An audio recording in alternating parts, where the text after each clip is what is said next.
Survei Kepemimpinan Nasional Litbang Kompas di 100 hari pemerintahan Prabowo Gibran. Bersama saya Nada Aprilia. Hari ini saudara, hari ketiga Litbang Kompas merilis survei tingkat kepuasan publik kepada Presiden Prabowo Subianto dan Wakil Presiden Gibran Raka Buming Raka di bidang penegakan hukum.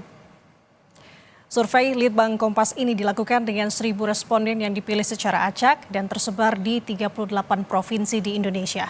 Survei ini dilakukan melalui wawancara secara tatap muka yang diselenggarakan pada tanggal 4 hingga 10 Januari 2025.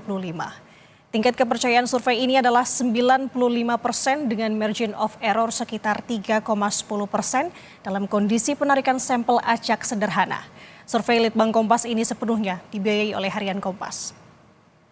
Saudara, di 100 hari kerjanya citra kepemimpinan Presiden Prabowo berdasarkan survei Litbang Kompas menunjukkan citra sangat baik mencapai 15,7%, lalu responden yang menyatakan citra Presiden baik mencapai 78,4%, sementara yang menyatakan citra kepemimpinan Prabowo buruk sebesar 3,7%.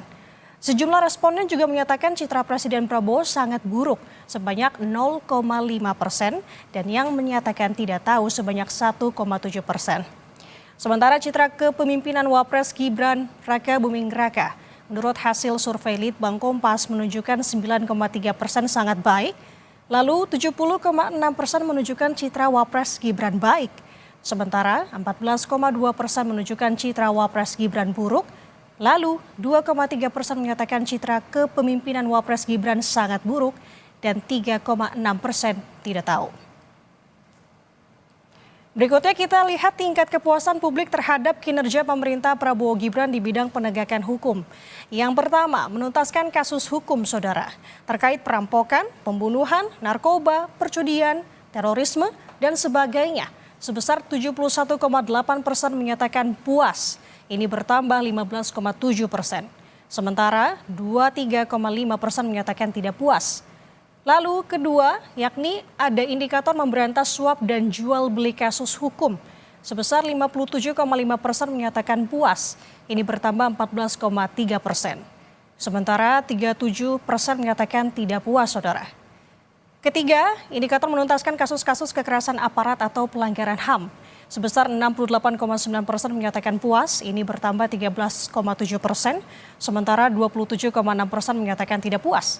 Dan yang keempat, terkait menjamin perlakuan yang sama oleh aparat hukum kepada semua warga, 67,3% menyatakan puas, ini bertambah 8,2%, sementara 29,5% menyatakan tidak puas.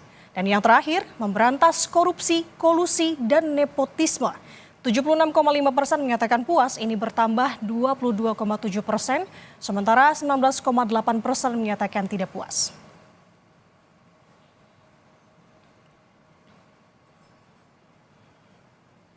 Saudara, kita bahas hasil survei Litbang Kompas tingkat kepuasan pada 100 hari pemerintahan Prabowo Gibran bersama dengan peneliti Litbang Kompas, Mas Rangga Eka Sakti yang sudah bersama kami pagi hari ini. Selamat pagi Mas Rangga. Selamat pagi Mbak. Terima kasih waktunya bersama kami di Studio Kompas TV. Kita akan bahas secara keseluruhan, tapi yang utama adalah terkait dengan citra terlebih dahulu.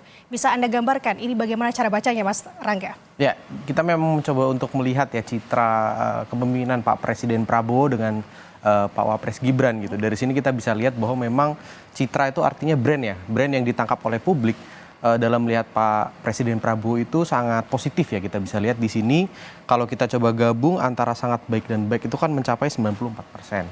Ini menandakan bahwa sangat besar ya, mayoritas dari publik itu memang melihat kepemimpinannya Pak Prabowo itu dengan sangat positif. Begitu halnya juga sama dengan citra dari Pak Wapres Gibran begitu ya, dengan tingkat meskipun sedikit lebih kecil ya, tapi yang kalau kita gabung yang baik dengan sangat baik itu sangat tinggi di hampir sekitar 80%. Ini memang menandakan bahwa pertama modal politik dan sosial yang dimiliki oleh baik Pak Prabowo dengan Pak Gibran itu cukup besar untuk mengawali pemerintahannya, begitu Mbak. Oke, selain tadi yang Mas katakan selain modal politik dan sosialisasi begitu ya, apa saja sih sebenarnya indikator-indikator lebih spesifik yang mungkin bisa Mas Rangga jabarkan untuk angka yang sama-sama sebenarnya tidak terpaut jauh ya, 78,4% menyatakan baik, kemudian juga wapresnya di angka 70,6%. Apa saja sih Mas sebenarnya?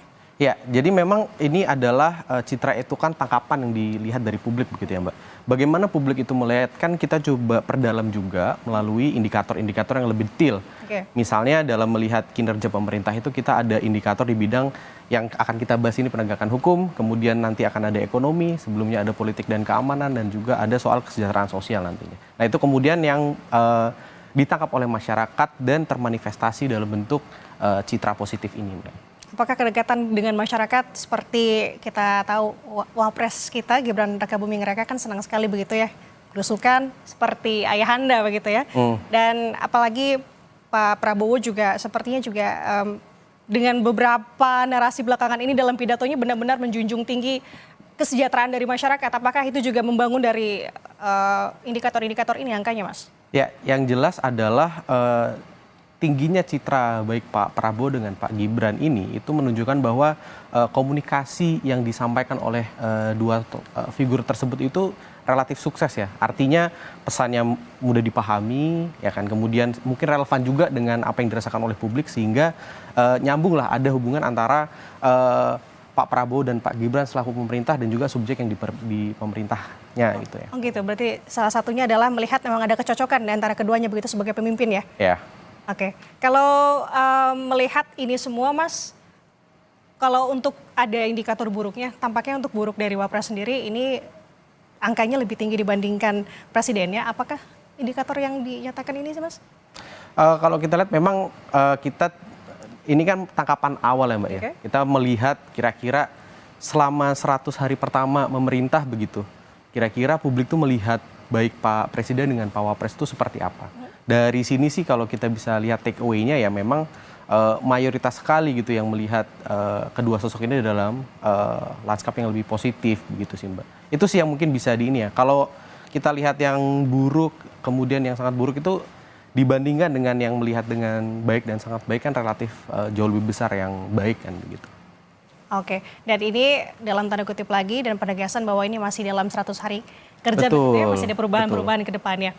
Dan harapkan ini tetap akan terus berlangsung sampai ke depannya. Nah, Mas Rangga, dalam survei Litbang Kompas terkait dengan 100 hari kepemimpinan Presiden Prabowo Gibran dan Wapresnya Gibran, terkait dengan indikator penegakan hukum ini, kenapa ini lebih kepada pidananya dibandingkan dengan perdata?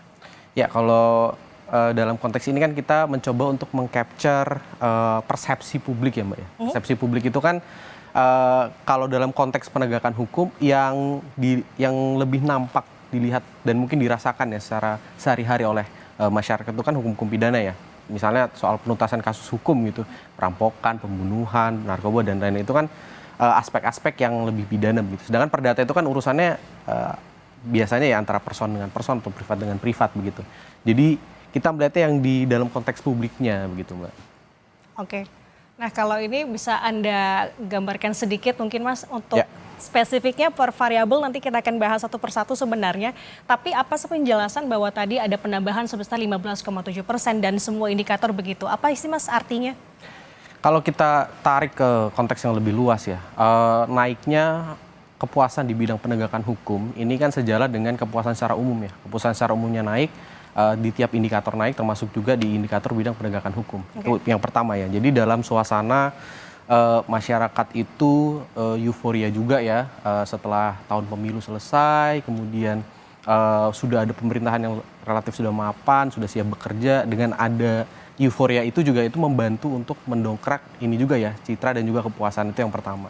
Dan dari sini kan memang kita lihat hampir semua indikatornya memang naik semua ya. Yang paling tinggi itu ada di memberantas korupsi, kolusi dan nepotisme, dan yang paling rendah itu ada di menjamin perlakuan yang sama oleh aparat di 8,2%. Nah di sini memang kita bisa melihat yang menarik adalah pada umumnya pemberantasan KKN ini dia yang relatif lebih rendah biasanya Mbak dibandingkan dengan yang indikator lain.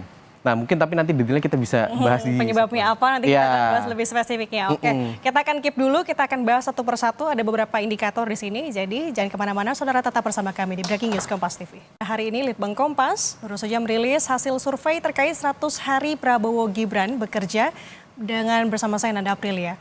Sudah hadir bersama saya Mas Rangga Eka Sakti, peneliti Litbang Kompas, yang tadi kita sudah membahas sedikit terkait hal ini. Nah, kita akan bahas masing-masing indikator ya Mas ya. Dimulai dari indikator pertama, menuntaskan kasus hukum, perampokan, pembunuhan, narkoba, perjudian, terorisme. Ini untuk lebih detailnya, bagaimana Mas membaca ini semua? Ya, jadi dari sini kan terlihat ya bahwa yang puas tuh cukup besar, 71,8%. Meskipun masih ada cukup besar juga yang kurang puas ya, sekitar seperempatnya lah, 23,5%. Dibandingkan dengan pengukuran sebelumnya di Juni 2024, memang ini peningkatannya juga cukup baik ya, 15,7%. Nah ini kan menunjukkan bahwa tadi ya, publik itu melihat bahwa terutama mungkin dalam konteks yang lebih sehari-hari ya, ini kan kasus-kasus pidana nih. Itu laporan-laporan, kasus-kasus secara umum kita lihatnya di Indonesia ya, masyarakat tuh melihatnya oh sudah cukup baik ditanggapi oleh pemerintah. Itu yang mungkin kita bisa tangkap ya dari hasil survei ini, Mbak. Oke. Untuk tingkat kepuasan, apakah ini dikatakan bisa cukup tinggi atau seperti apa, Mas Rangga?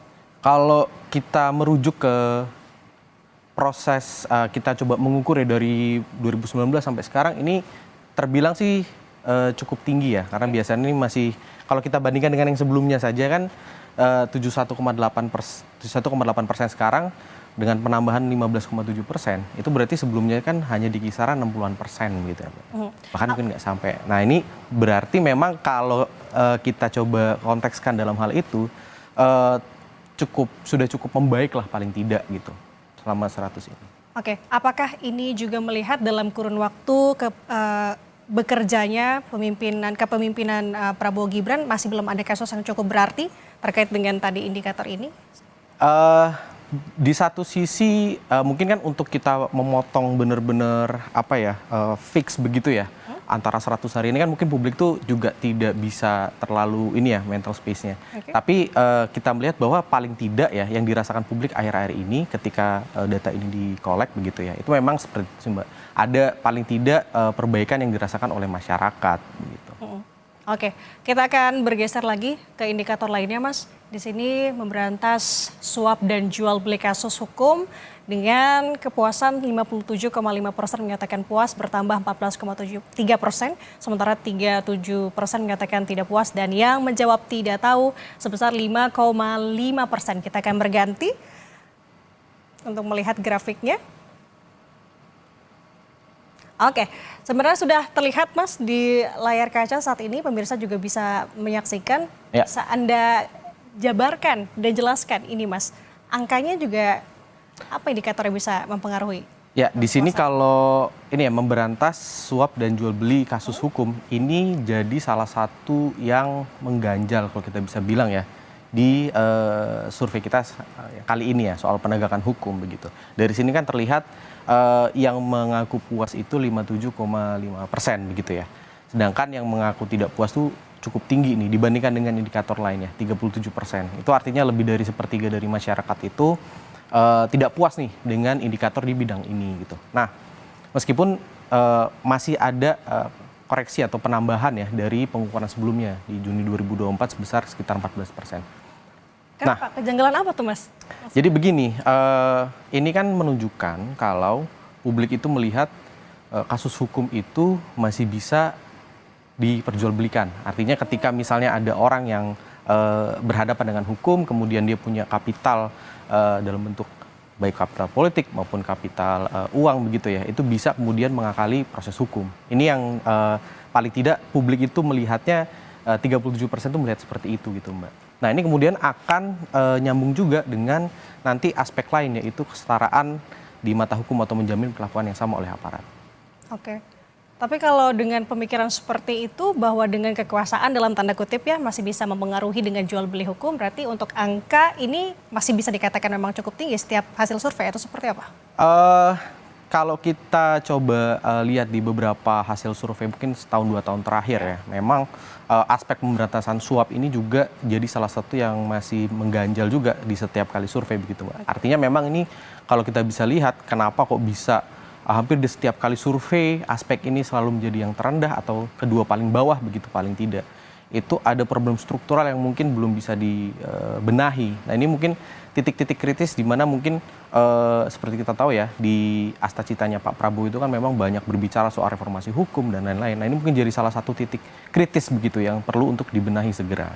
Oke, meskipun kita tahu dalam 100 hari kerja pemerintahan Prabowo Gibran ada beberapa kasus seperti kita tahu yang sempat menjadi sorotan adalah kasus Ronald Tanur, di mana hakim juga disogok. Ini berarti tidak berpengaruh apa-apa dalam indikator ini? Ya, mungkin terkhusus kasus itu ya, itu bisa jadi berpengaruh juga ya, karena itu cukup diperhatikan oleh publik, kemudian kasusnya cukup menghebohkan ya, itu ya, di mana terdapat barang bukti yang sebegitu mengagetkannya begitu ya. Nah itu juga kemudian membentuk persepsi yang kurang lebih menghasilkan itu ya sekitar 37% publik itu merasa kemudian ya akhirnya itu buktinya gitu ibaratnya. Kasus hukum itu bisa juga nih dibeli dan lain-lain. Nah, ini yang kemudian makanya itu problem struktural itu tuh harus didekati juga dengan solusi-solusi yang lebih struktural juga begitu Mbak. Oke, itu tadi kuncinya. Nah kita akan bergeser ke indikator lainnya Mas. Mungkin juga bisa dibantu untuk indikator selanjutnya adalah menuntaskan kasus-kasus kekerasan aparat atau pelanggaran HAM. Nah ini menarik. Bisa Anda jelaskan terlebih dahulu untuk angka kepuasan juga tampaknya berbanding agak sebelumnya ya. Agak sedikit lebih rendah dibandingkan dengan poin-poin dua indikator tadi. Kenapa ya, Mas? Betul Mbak. Jadi memang kalau kita lihat kan di sini tingkat kepuasannya itu lebih rendah daripada tingkat kepuasan umum. Tingkat kepuasan umum kan 71,2%, sedangkan di sini tingkat kepuasannya 68,9%. Meskipun balik lagi ya, hampir semua indikator kan memang mengalami peningkatan. Di sini kan peningkatannya 13,7%. Kita tahulah dalam 100 hari terakhir ini ada beberapa kasus-kasus ya, yang bahkan terjadinya itu dalam rentang kurang dari 1 bulan begitu ya. Kasus ya penembakan yang terjadi di Semarang, kemudian yang terjadi di tol begitu ya. Itu kan menunjukkan bahwa masih ada problem yang harus segera dituntaskan terkait dengan kekerasan oleh aparat. Itu yang kemudian menyebabkan kenapa kok tingkat kepuasan dari publik dalam aspek ini tuh masih relatif lebih rendah dibandingkan dengan beberapa yang lain gitu. Berarti ini bisa dikatakan menjadi PR pemerintah juga nggak Mas? Artinya melihat bagaimana cara mereka menyelesaikan dari yang tadi beberapa kasus kan saya meng-highlight ada 5 kasus Mas yang belakangan ini dalam 100 hari kerja pemerintahan Prabowo Gibran. Tadi polisi tembak polisi, ada juga yang tadi kasus tol, kemudian ada penembakan yang di Semarang, siswa SMK. Nah bagaimana sebenarnya ini menjadi penggambaran bahwa ini masuk dalam tidak puas begitu Mas? Atau seperti apa? Ya, jadi gini, yang tidak puas kan cukup besar ya, sekitar lebih dari 1/4 ya, 27,6%, hampir 1/3. Untuk bisa mengecilkan yang tidak puas itu kan pertama persoalan kasus-kasus ini tuh harus diselesaikan dengan akuntabel dan transparan. Jadi bagaimana dari awal kemudian tersangkanya itu tersangka ditunjukkan, kemudian proses hukumnya seperti apa sampai tuntas itu kan harus dijelaskan ke publik sehingga publik bisa benar-benar yakin bahwa kasusnya benar-benar tuntas, bukan cuma dikasih mutasi, bukan cuma dikasih hukuman etik gitu misalnya. Jadi karena ada unsur pidana kan di sini. Itu yang pertama. Yang kedua adalah mungkin tingkat kepuasan ya dengan adanya tadi berbagai kasus ini kan masih cukup tinggi Mbak.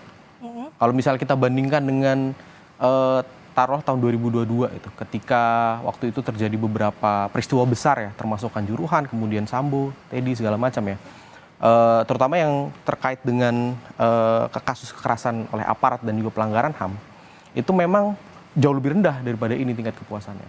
Nah mungkin kalau saya bisa baca beberapa peristiwa tadi itu dibaca oleh publik dalam konteks kesalahan yang personal, jadi satu oknum atau segelintir oknum, bukan persoalan struktural. Tapi untuk bisa menyelesaikan ini secara lebih tuntas begitu ya, itu memang diperlukan agenda yang lebih serius untuk mungkin ya membawa perubahan yang lebih tadi lebih struktural, entah di institusi Polri maupun di institusi TNI.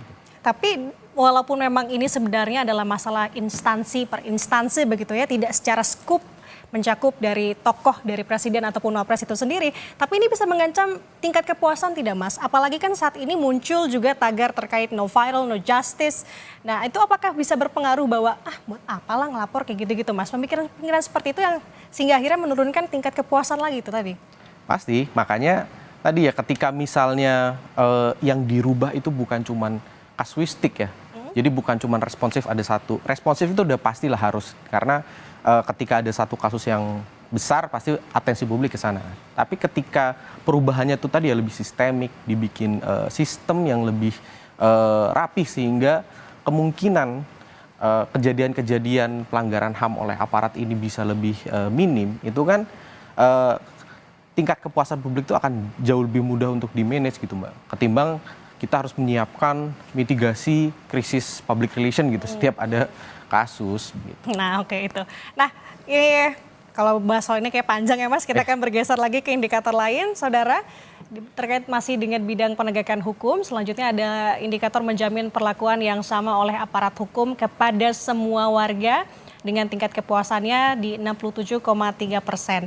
Dan tidak puasnya di 29,5%. Kalau melihat dari tingkat tidak puasnya dibandingkan yang tadi, ini tampaknya cukup lebih tinggi angkanya dibanding yang tadi. Ya. Tingkat puasnya juga sebenarnya sama, tidak terpaut jauh begitu Mas. Ya. Bagaimana nih Anda membacanya?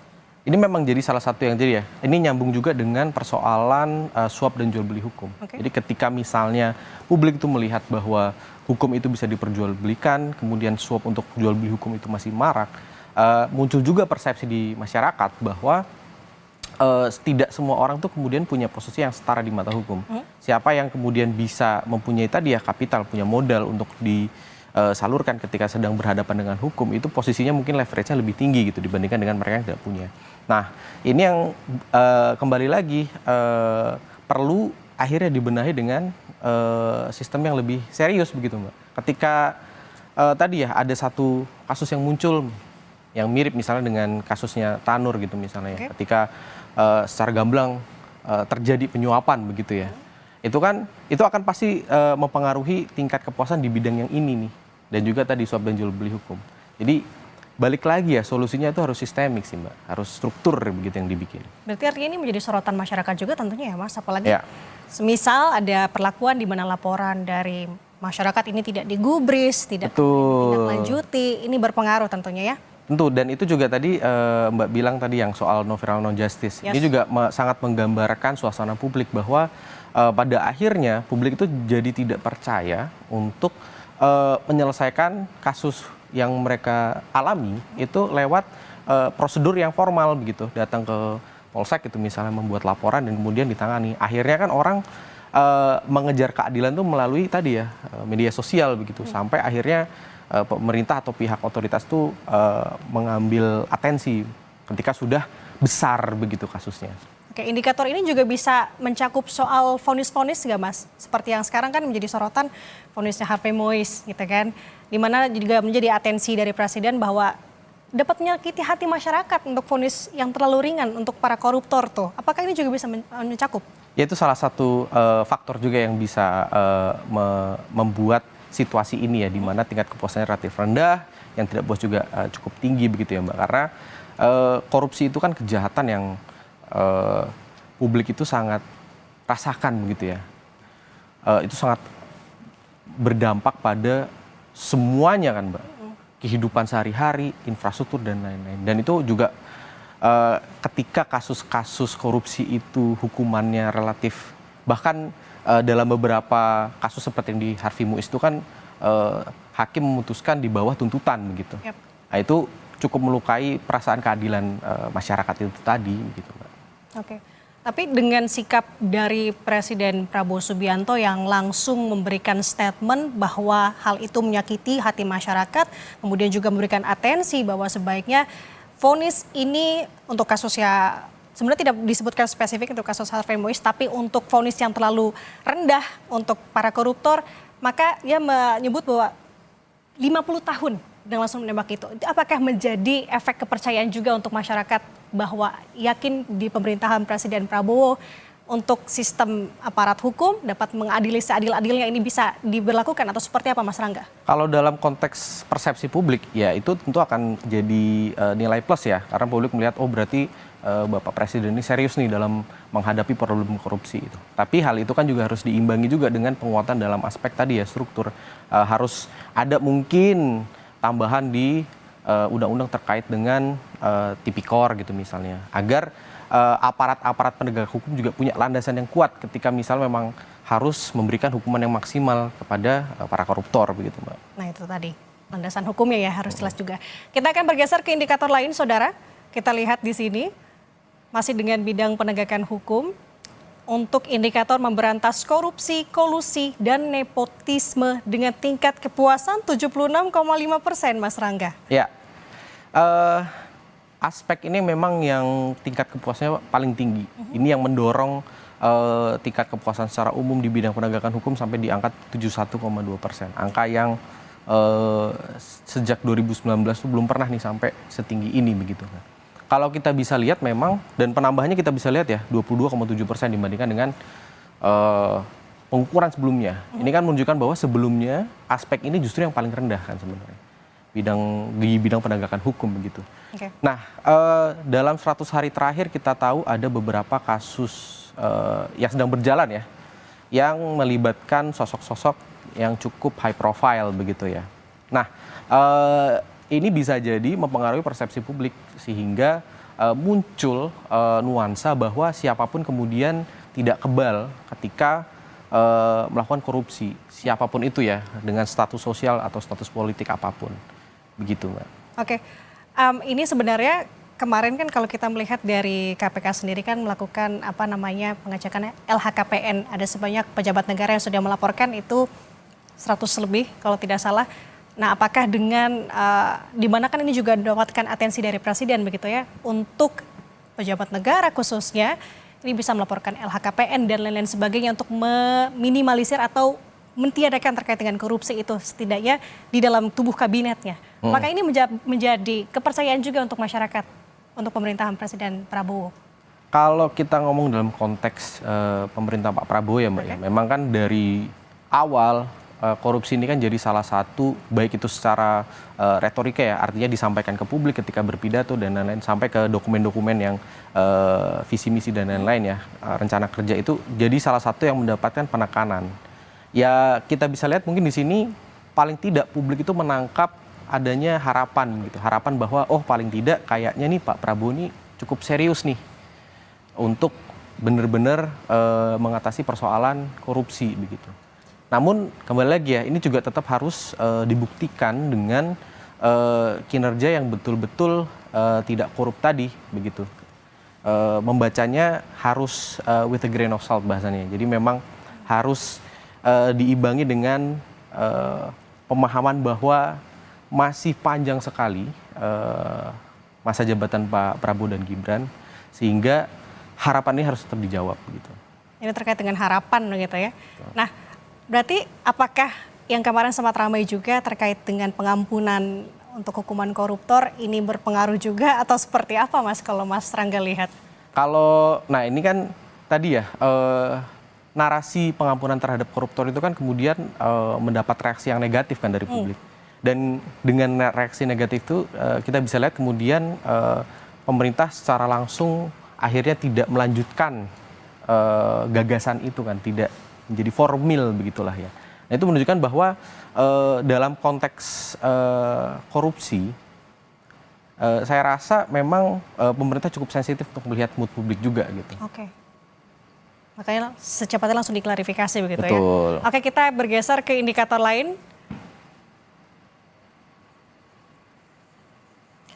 Oke, indikator semua tampaknya sudah kita bahas Mas, tapi untuk lebih lengkapnya lagi, kita masih punya yang lain untuk kita bahas terkait dengan bidang penegakan hukum di 100 hari pemerintahan Presiden Prabowo dan Wapres Gibran Raka Buming Raka. Tetap bersama kami di Breaking News Kompas TV. Saudara, Anda kembali menyaksikan Breaking News Kompas TV, di mana Litbang Kompas baru saja merilis hasil survei terkait 100 hari Prabowo Gibran bekerja. Bersama saya Nanda Aprilia dan sudah hadir pula Mas Rangga Eka Sakti, peneliti Litbang Kompas. Saudara, Litbang Kompas mensurvei tingkat kepuasan publik terhadap pemerintahan Prabowo Gibran dalam 100 hari masa jabatannya melalui 1.000 responden yang dipilih secara acak dan tersebar di 38 provinsi. Survei ini dilakukan melalui wawancara secara tatap muka yang diselenggarakan pada tanggal 4 hingga 10 Januari 2025. Tingkat kepercayaan survei ini mencapai 95% dengan margin of error sekitar 3,10% dalam kondisi penarikan sampel acak sederhana. Survei Litbang Kompas ini sepenuhnya dibiayai oleh Harian Kompas. Saudara, kami tampilkan kembali infografik mengenai tren tingkat kepuasan publik terhadap kinerja penegakan hukum yang terekam oleh Litbang Kompas dalam periode Maret 2019 Januari sampai Januari 2025. Menjelang akhir periode pemerintahan Joko Widodo dan Yusuf Kala, tingkat kepuasan publik terhadap kinerja penegakan hukum oleh pemerintah nyaris menyentuh angka 62,5%. Angka ini mengalami pasang surut pada periode pemerintahan Joko Widodo, Ma'ruf Amin, hingga akhirnya konsisten meningkat sejak Juni 2024 hingga Januari 2025. Di mana jelang 100 hari masa pemerintahan Prabowo Subianto dan Gibran Raka Buming Raka, angka kepuasan publik terhadap kinerja penegakan hukum pemerintah menyentuh angka 72,1%. Nah, kita bedah tingkat kepuasan publik terhadap kinerja bidang hukum terkait dengan hal ini. Mas, tadi untuk tingkatnya 71%. Ini kalau melihat dari angka-angka sebelumnya, ini lebih tinggi. Benar demikian atau gimana, Mas? Iya, betul. Jadi kalau kita coba tarik ini dari Maret 2019 ya, Mbak, sampai terakhir kita Januari 2005, memang titik Januari 2025 ini menjadi yang paling tinggi gitu selama 5-6 tahun terakhir. Kita bisa lihat memang pertama ya, Mbak ya, tingkat kepuasan masyarakat dalam aspek bidang kerja penegakan hukum ini memang dipengaruhi oleh sejumlah kejadian-kejadian besar. Kalau misalnya kita tarik lagi ke belakang tahun 2014, 15 gitu ya, awal-awal periode Pak Jokowi 1 begitu ya, itu kan tingkat kepuasannya bahkan agak lebih rendah daripada 51% ini. Karena waktu itu sempat ada kasus hukum yang cukup besar, yakni antara institusi KPK dengan institusi Polri pada saat itu, Cicak versus Buaya. Kemudian kalau kita bisa lihat juga di Oktober 2022 itu titik terendahnya ya, mulai dari Juni 2022, Oktober 2022 sampai baru terkoreksi di 2023. Kenapa itu kita bisa lihat karena memang 2022 itu jadi tahun yang kita bisa bilang cukup kritis gitu dalam konteks penegakan hukum. Di situ ada kasus Sambo, di situ ada kasus Kanjuruhan, ada kasus Teddy. Jadi benar-benar kasus-kasus yang skalanya itu sangat masif begitu ya, sangat besar sehingga punya kekuatan untuk merubah persepsi publik secara luar biasa begitu. Nah, mungkin dalam konteks sekarang ya kita memaknai kenapa kok bisa 72,1%, angka yang belum pernah terjadi. Bahkan untuk nyentuh 70% aja selama 5 tahun ini belum pernah kan. Itu memang ada 2 faktor tadi ya. Faktor pertama adalah euforia publik bahwa ini rezim baru, kemudian harapan baru, pemerintahan baru, kantor baru, semua itu masih dalam suasana yang gembira, yang happy ya, dengan adanya tadi perhelatan politik yang sukses gitu. Itu yang pertama. Jadi posisinya euforia nih publik. Kemudian yang kedua adalah tidak ada kasus hukum dengan magnitudo yang sebesar beberapa kasus yang saya sebutkan tadi misalnya begitu ya. Sampai punya kekuatan untuk merubah persepsi publik secara masif dan merata begitu ya. Itu yang kedua. Dan yang ketiga memang kita juga bisa lihat retorika atau bagaimana Bapak Prabowo dan Pak Gibran, terutama Pak Prabowo ya, dalam menanggapi kasus-kasus hukum, kemudian memberikan afirmasi terhadap agenda-agenda perbaikan hukum ke depannya, itu juga bisa menimbulkan harapan, menimbulkan paling tidak selama 100 hari, karena kan 100 hari ini kan waktu yang cukup sempit ya dalam satu pemerintahan untuk membuktikan apapun begitu. Itu ditangkap sebagai publik, oh paling tidak ini akan ada sesuatu ke depannya dalam hal penegakan hukum gitu. Yang dikonversi misalnya menjadi aturan yang lebih ketat terhadap korupsi, kemudian suap yang lebih sedikit, dan so on so forth begitu, Mbak. Dan sikap tadi tampaknya cukup bisa dikatakan efektif begitu, sehingga untuk, tadi angkanya naik. Ya, untuk tadi meningkatkan persepsi publik. Ini kan kita membacanya dalam konteks persepsi publik ya, yang tentu perlu diimbangi dengan tadi ya, aspek kritis, yaitu bagaimana kemudian persepsi ini direalisasikan dalam bentuk-bentuk yang lebih konkret begitu. Kita akan bergeser ke indikator lain, Mas. Untuk selanjutnya status sosial ekonomi, kita bisa lihat di sini di mana kepuasan publik terhadap kinerja bidang hukum pemerintahan Prabowo Gibran berdasarkan status sosial ekonomi para responden terbagi menjadi 4 kelas. Saudara, pada status sosial ekonomi, responden kelas bawah tingkat kepuasan mencapai 78,0%. Pada status sosial ekonomi responden kelas menengah bawah tingkat kepuasan mencapai 73,3%. Pada status sosial ekonomi responden kelas menengah atas tingkat kepuasan mencapai 63%. Pada status sosial ekonomi responden atas tingkat kepuasan mencapai 49,1%. Ini sudah saya bacakan. Cara bacanya gimana nih Mas? Tampaknya juga untuk responden di status sosial bawah ini cukup tinggi. Ya. Kalau kita lihat grafik ini ya, memang kelihatan ada sebuah tren lah. Tren bahwa semakin mapan kelompok sosial itu, semakin dia kritis terhadap penegakan hukum kan di sini. Yang paling tinggi di responden sosial ekonomi bawah begitu ya, 78%. Kontras sekali dengan kelompok responden di sosial ekonomi atas begitu. Ini kurang lebih kalau saya lihat ya akan selaras dengan tingkat pendidikan kemungkinan nanti. Nanti kita akan juga bahas ya. Itu kurang lebih akan trennya sama. Kenapa? Karena isu hukum dan penegakan hukum itu kan isu yang mungkin relatif elit ya. Banyak hal-hal teknis, banyak bahasa-bahasa yang mungkin tidak biasa digunakan dalam bahasa masyarakat sehari-hari. Sehingga pengetahuan teknis itu bisa mempengaruhi persepsi responden terhadap penegakan hukum begitu. Ketika misalnya kita melihat secara umum ya, masyarakat umum mungkin di kelas menengah bawah dan bawah. Karena ini bawah dan bawah ini kan mayoritas dari masyarakat Indonesia ya. Taruhlah mungkin 50-60% begitu kan. Sedangkan sisanya di menengah atas dan atas.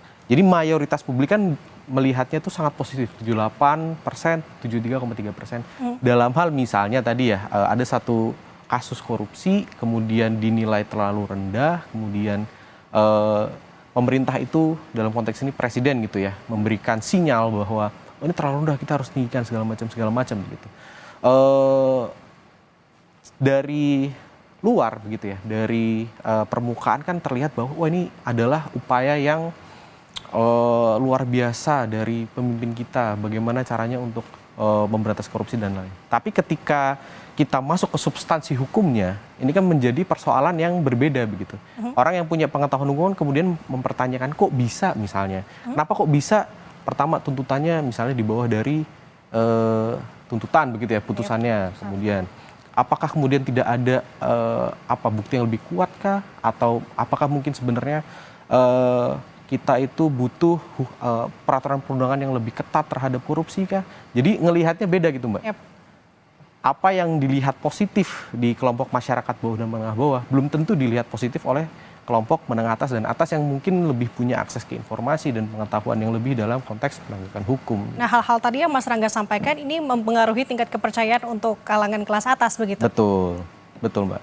Kurang lebih begitu. Kenapa kok bisa tadi ya menjawab trennya bisa seperti ini, ada kontras yang luar biasa begitu. Ini kan beda dengan mungkin ya konteks ekonomi yang orang itu lebih bisa merasakan dalam kehidupan sehari-hari begitu. Kalau harga naik itu kan semua orang ngerasain. Orang beli ke minimarket gitu, harganya naik 10-20%. Orang kan dari yang kelas bawah sampai atas itu merasakan. Tapi kalau kasus hukum, orang mendekatinya kan apalagi kasus hukum yang skalanya besar begitu ya, nasional. Orang hanya bisa mendekati itu dengan membaca berita gitu misalnya, atau dia menonton TV begitu.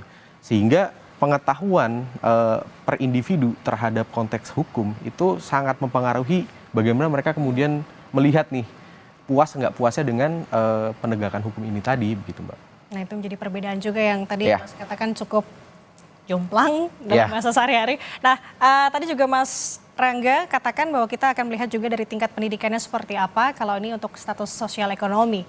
Kalau untuk pendidikan juga tampaknya tidak jauh berbeda. Betul. Gimana nih Mas untuk memaknai dari angka-angka ini? Ini kurang lebih kesimpulannya mirip ya, karena pasti integral, pasti kemudian tadi ya kelompok responden yang bawah, menengah bawah itu kan dia berkumpul di tingkat pendidikan dasar sampai menengah. Sedangkan menengah atas dan atas itu umumnya biasanya yang memiliki tingkat pendidikan tinggi begitu. Ini makin mengafirmasi bahwa persepsi publik terhadap kinerja bidang hukum ini memang dipengaruhi oleh konteks pengetahuan tadi ya. Bagaimana kemudian publik itu merespons kejadian-kejadian hukum dan memproses informasi itu begitu. Ketika mereka mungkin lebih teredukasi, mereka punya pengetahuan hukum yang lebih, mereka akan cenderung lebih kritis gitu melihat apa yang sedang terjadi dalam konteks penegakan hukum. Dia tidak hanya akan melihat misalnya yang tadi ya, sinyal-sinyal yang diberikan oleh pemerintah itu sebagai sesuatu yang taken for granted, artinya ya sudah itu yang akan terjadi. Padahal misalnya nih dalam konteks satu proses penuntasan kasus korupsi, gitu. Ketika misalnya pun ya presiden sebagai kekuasaan eksekutif tertinggi memberikan sinyal atau perintah bahkan ya, untuk ini coba ditingkatkan atau diselesaikan dengan lebih keras begitu ya hukumannya, itu kan ada proses hukum yang harus berjalan gitu. Misalnya Kejagung dia harus banding lagi ke MA dan lain-lain. Itu kan proses hukum yang mungkin nggak semua orang tuh punya kemampuan dan kemauan untuk bisa memahami gitu. Ibaratnya kasus tadi kan mungkin bisa selesainya mungkin setahun, 2 tahun, bahkan mungkin lebih begitu. Itu yang kemudian kenapa kok tadi ya secara sosial ekonomi dan juga secara tingkat pendidikan ini terlihat tren yang sangat kontras begitu antara yang rendah dengan yang tinggi begitu. Nah, apakah kontras juga dengan perbandingan usia? Kita lihat. Nah, bagaimana nih Mas? Kalau untuk usia malah justru di atas 60 tahun ini tingkat kepercayaannya tinggi.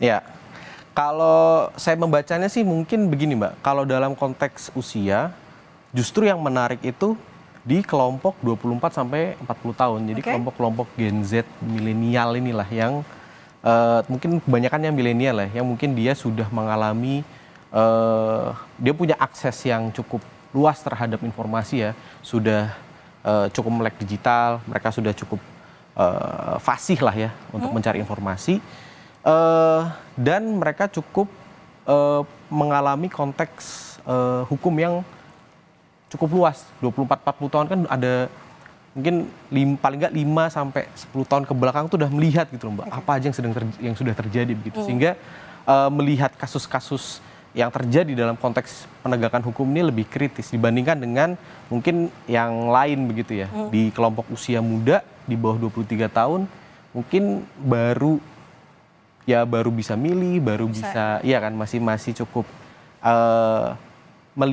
melihat kasus hukum ini ya permukaan lah, masih mungkin belum punya kemampuan informasi yang cukup luas dengan yang lebih senior begitu. Sedangkan yang 76,1% dan juga 79,4% di umur yang lebih senior ya 41 sampai 60 tahun itu mungkin kalau saya lihat ya mereka mungkin melihatnya dalam konteks yang lebih struktural. Artinya tadi tidak ada satu kasus yang sangat besar yang kemudian membuat mereka merasa oh ini ada kesalahan fatal nih dalam penegakan hukum gitu sih. Oke.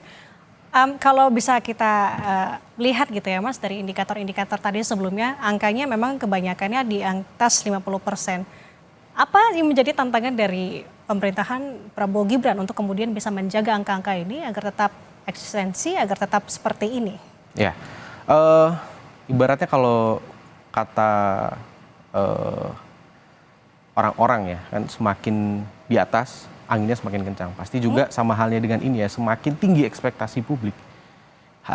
Tingkat kepuasan ini kan kalau dalam konteks 100 hari ya, mungkin kita juga bisa maknai sebagai ada harapan juga di situ. Harapan bahwa di kemudian hari itu kerja-kerja dalam konteks ini di bidang penegakan hukum akan semakin baik. Atau paling tidak sebaik sekarang lah, sebaik dengan janji-janji yang diberikan oleh pemerintah.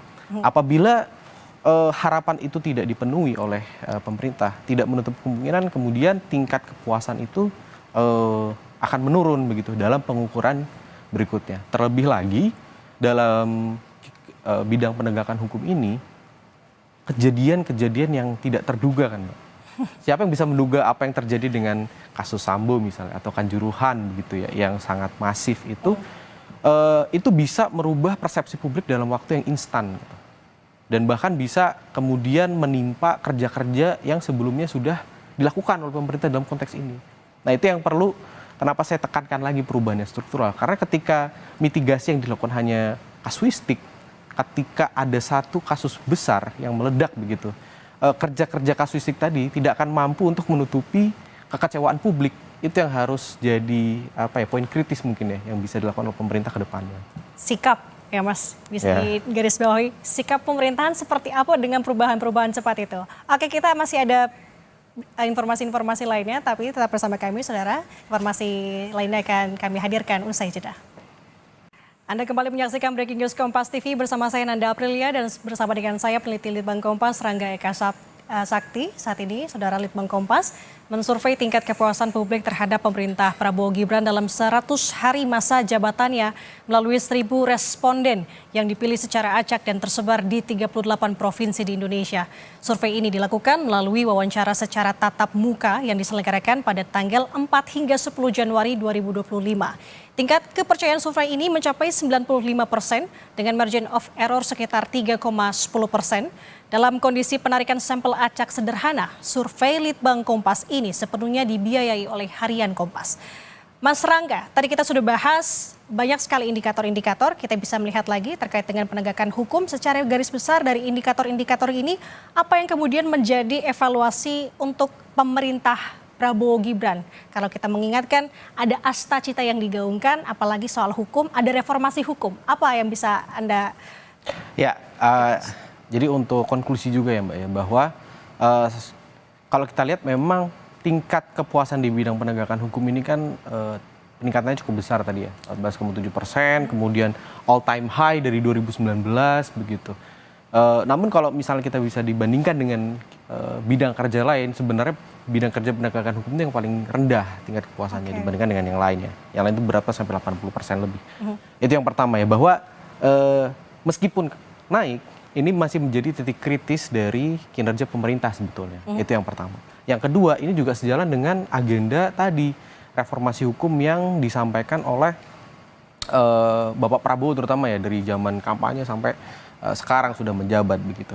Namun kalau kita bisa lihat memang sampai saat ini paling tidak ya, itu kan belum ada konsepsi yang lebih clear terkait dengan reformasi hukum. Apa itu reformasi hukum, bagaimana bentuknya, itu kan memang masih belum ada paling tidak dokumen yang resmi yang menyatakan ini bentuknya seperti ini. Gitu. Masih dalam sesuatu yang abstrak, masih konsep gitu kan. Nah mungkin survei yang kita lakukan ini itu bisa jadi paling tidak menunjukkan ada beberapa hal loh yang publik lihat dan itu perlu untuk segera dibenahi. Yang pertama misalnya soal pemberantasan suap dan jual beli kasus hukum, di mana tingkat ketidakpuasan yang paling tinggi 37%, tingkat kepuasannya paling rendah hanya di kisaran 57,5%. Artinya apa? Artinya memang publik itu masih melihat bahwa ada problem struktural nih, di mana hukum yang harusnya rigid, yang harusnya tidak bisa dirubah-rubah lagi, itu ternyata masih bisa dengan menggunakan tadi suap dan jual beli begitu. Itu yang pertama, itu problem struktur yang harus dibenahi dan mungkin bisa didekati lewat agenda reformasi hukum. Itu yang pertama. Yang kedua adalah soal sama menjamin perlakuan yang sama oleh aparat hukum kesetaraan. Ketika suap dan jual beli kasus hukum masih marak, orang tidak mungkin akan percaya bahwa semua itu bisa sama di mata hukum. Ini kemudian jadi hal yang perlu dibenahi juga secara struktural. Yang ketiga adalah soal penuntasan kasus-kasus kekerasan aparat. Nggak bisa kita hanya bisa ngelihat oknum satu gitu. Kalau oknum-oknumnya banyak nanti jadi satu mabes begitu ibaratnya kan ya. Nah itu juga harus didekati dengan solusi yang tidak bisa tadi kasuistik, harus struktural. Bagaimana reformasi hukum nih yang masih abstrak itu bisa didekatkan dengan problem-problem yang dirasakan secara real oleh masyarakat. Dan tadi ya perubahan agenda reformasi hukum ini saya rasa akan bisa membawa perubahan yang lebih dirasakan atau mungkin bisa menjaga tingkat kepuasan publik ini dibandingkan dengan aksi-aksi performatif. Mungkin sekarang kita lihat aksi-aksi performatif artinya yang menunjukkan ke publik ya bahwa ini akan ada ini akan ada itu. Itu dalam jangka waktu pendek mungkin bisa mendongkrak. Salah satunya kan di soal pemberantasan korupsi ya. Tapi ketika misalnya aksi performatif itu lama-lama publik jenuh begitu ya. Jenuh dalam artian kok tidak ada perubahan yang signifikan dalam hal penegakan hukum, kok begitu-begitu aja, masih no viral no justice.